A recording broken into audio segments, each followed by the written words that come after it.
Ça, c'est le boa titanesque de l'hémisphère sud. Lors de sa découverte, on a cru qu'il s'agissait d'un crocodilien. Plus tard, on en a déduit qu'ils appartenaient au plus grand serpent de la planète. Le titanoboa a vécu il y a 60 millions d'années en Amérique du Sud. Il pouvait mesurer plus de 15 mètres de long. Avec un tel corps, le titanoboa devait être assez maladroit sur Terre. Il devait passer la plupart de son temps dans l'eau où il était le plus à l'aise. Son corps devait peut-être être recouvert de motifs, lui permettant de se cacher dans les marais.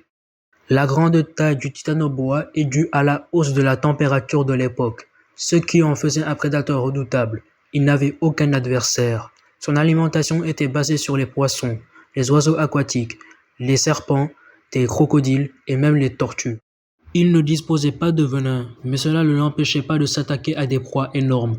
Il devait enrouler son corps massif autour de sa proie, puis il utilisait ses puissants muscles pour l'étrangler jusqu'à ce qu'elle n'ait plus d'air, puis elle l'avalait tout entier. Cette technique est utilisée par les pythons et les anacondas aujourd'hui.